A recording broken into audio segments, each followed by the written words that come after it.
dans cette nouvelle session d'information, messieurs et dames, du jeudi 13 février 2025. Mais avant de commencer, place au sommaire.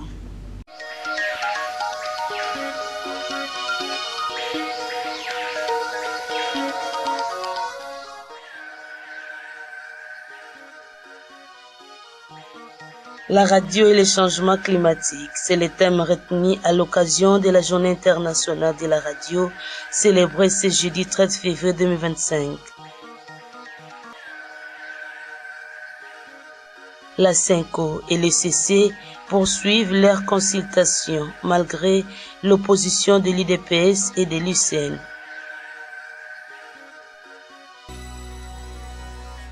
Une fois de plus, messieurs et dames, bienvenue. La conférence épiscopale nationale du Congo CENCO et l'église du Christ au Congo restent déterminés à poursuivre leurs consultations avec les différentes forces sociopolitiques congolaises dans le cadre du projet Pacte social pour la paix et les bien vivre ensemble en RDC et dans les Grands Lacs. Leur mission vise à proposer une solution à la crise sécuritaire dans l'est du pays.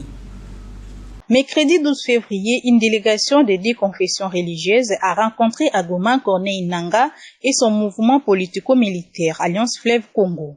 L'initiative des églises catholiques et protestantes suscite des réactions contrastées au sein de la sphère politique congolaise, notamment au sein du parti au pouvoir. Si le président Félix Tshisekedi avait, selon Monseigneur de l'Ancien Cholet, salué et encouragé cette démarche, le parti présidentiel UDPS Tshisekedi ainsi que la plateforme majoritaire Union Sacrée de la Nation s'y opposent fermement, estimant qu'il n'engage que ses initiateurs. Malgré ces divergences, la CENCO et les CC restent engagés dans leur mission, poursuivant les consultations avec les différents acteurs sociopolitiques du pays en vue d'un dialogue national. Suite au massacre qui sévit à l'est du pays, le bourgmestre de la commune de Nzadi, Bobette Bayakissa, a lancé un message de soutien au président de la République démocratique du Congo, Félix Antoine Tshisekedi Tshilombo, aux forces armées de la FARDC ainsi qu'au Wazalendo. Regardez. Notre président qui est Félix Antoine Tshisekedi Tshilombo, les messages c'est les soutiens par rapport à cet amour, par rapport au sacrifice et à la détermination pour notre pays qui est la RDC et pour ce maintien de l'ordre public et aussi les messages de soutien à nos éléments de la FARDC et les Wazalendo pour ces soucis-là, pour ces efforts-là qu'ils sont en train de mettre en pratique pour défendre l'intégrité de la RDC qui est notre chère patrie. Ça c'était en premier lieu et les soutiens aussi à toute la population de l'Est pour la situation qu'ils sont en train de vivre actuellement. Nous sommes de cœur avec eux, même à distance. Ce n'est pas seulement leur affaire, mais ça nous préoccupe, nous tous, dans notre pays.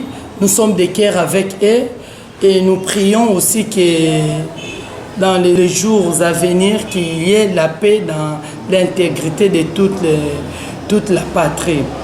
Restons toujours dans le parage de la commune de Nzadi où le numéro 1 de cette municipalité sensibilise encore une fois la population de sa juridiction à l'enregistrement et l'identification de personnes. Cette opération s'inscrit dans le cadre d'assurer la sécurité dans nos milieux respectifs.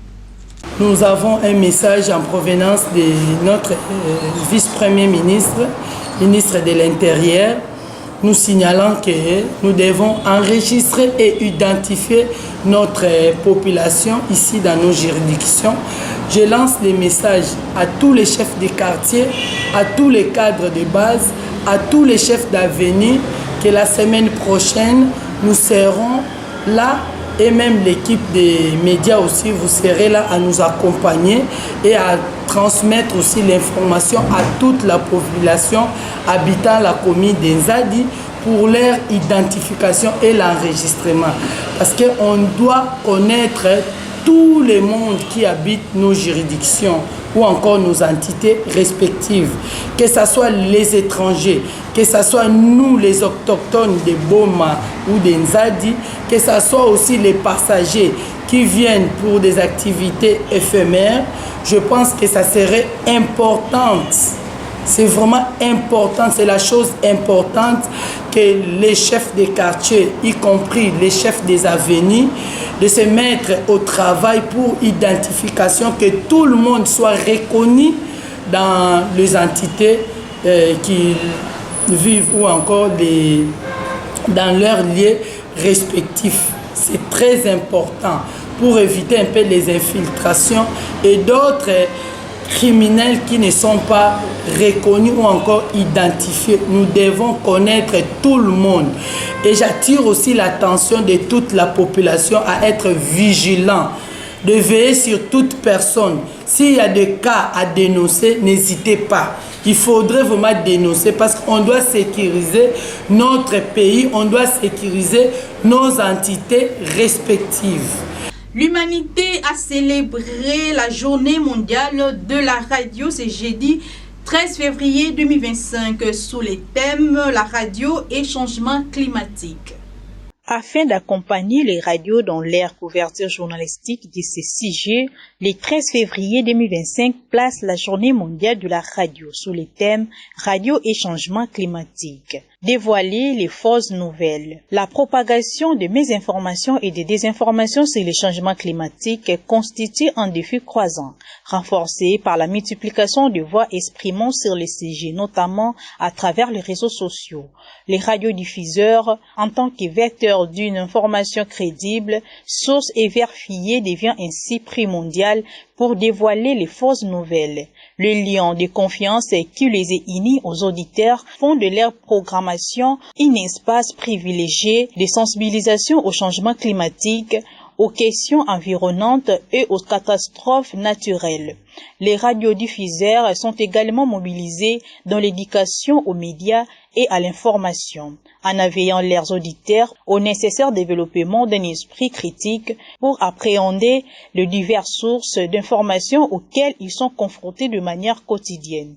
La Journée mondiale de la radio 2025 célèbre les efforts des radiodiffuseurs pour doter les citoyens des compétences. Kolanda radio eza bien, ezo sunga biso, ezo permettre biso, ezo aider biso, toyoka makamba mboka, toyoka ba information, toyoka ba mateya, toyoka makamba ebele. Donc voilà, radio eza bien, même oza na temps kota la télévision te oza na mutuka, ozo landa radio na mutuka, na ba wewa, na ba bis. Donc c'est vraiment bien, radio eza bien pour na kolanda makamba nyonso.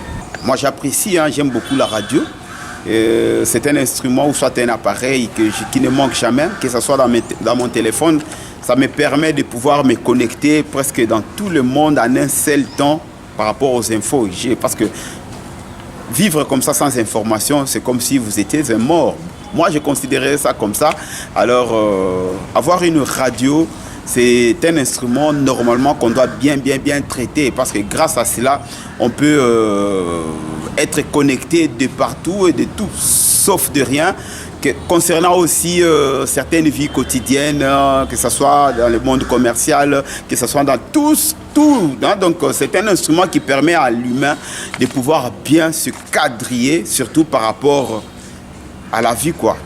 Et à l'issue de cette journée dédiée à la radio, nos reporters ont tendu le micro à un amoureux de la radio qui nous parle de l'importance de cet outil de communication. Suivez. Moi, je m'aimerais par ici rendre hommage à tous ceux qui travaillent à la radio, tous ceux qui se battent malgré les difficultés, mais de pouvoir toujours informer la population, de pouvoir toujours donner à la population ce qu'elle attend de la radio. Nous devons beaucoup de respect, nous devons beaucoup de considération, nous devons beaucoup d'amour à tous ceux qui travaillent à la radio. Travailler à la radio est différent de travailler à la télévision où on vous voit, même à travers vos gestes, à travers votre apparence, on peut comprendre ce que vous avez comme message à donner.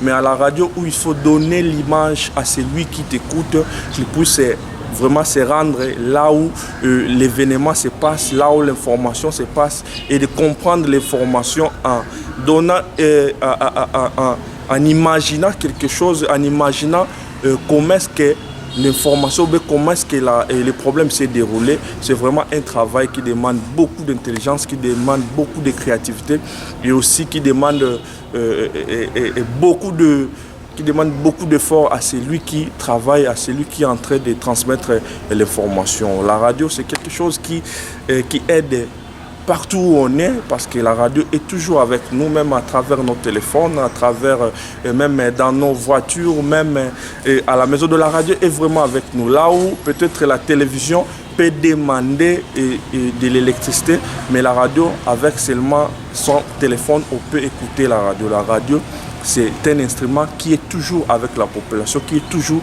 avec nous. Donc c'est pour nous qui travaillons à la radio, c'est une joie immense de voir qu'on a aussi pensé à nous, qu'on a aussi pensé de nous donner, de nous dédier cette journée. Nous saluons tous ceux qui travaillent à la radio et nous les encourageons, nous les demandons de fournir encore plus d'efforts pour chercher toujours à améliorer notre travail, pour chercher toujours à fournir ou à donner à la population de très bonnes informations, divertir, informer et donner de la joie, aussi former la population. Bouclons ce journal par ces chapitres. Le Parlement européen vote majoritairement une résolution condamnant l'agression rwandaise. Nous vous proposons de suivre l'extrait du déroulement de cette activité. Suivez. Chers collègues, Madame la Commissaire, l'exploitation minière est une source de conflits sanglants partout dans le monde. Les richesses des sous-sols sont parfois une malédiction pour les populations. Violence, empoisonnement des sols, déforestation. C'est pourquoi l'Union européenne s'est engagée au mandat dernier dans une politique de coopération durable avec une dizaine de pays dans le monde qui ont des minerais rares. Nous nous sommes engagés à favoriser leur développement économique, la transparence, la traçabilité, la paix, la préservation de l'environnement. Et nous n'avons pas tenu ces engagements. Ce qui se passe aujourd'hui en RDC le prouve. Dès juin 2024, les Nations Unies dénonçaient la contrebande pratiquée par le Rwanda. Et nous le savions, car nous avons inscrit dans le protocole d'accord avec le Rwanda l'obligation d'intercepter les minerais de contrebande. Aujourd'hui, il ne s'agit plus de contrebande, mais d'occupation et de guerre ouverte. Alors, pour stopper l'embrasement, nous demandons la suspension de l'accord, l'embargo sur les minerais étiquetés rwandais et nous demandons également une vigilance absolue dans l'avenir sur ces protocoles d'accord. Merci. C'est tout pour ce journal, messieurs et dames, mères pour vous qui nous ont pris en mi-chemin. Voici donc le rappel du titre.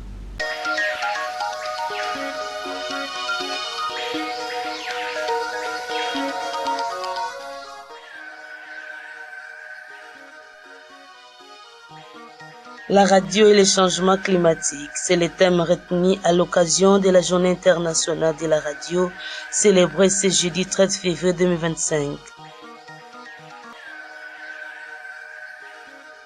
La CENCO et le CC poursuivent leurs consultations malgré l'opposition de l'IDPS et de l'UCN.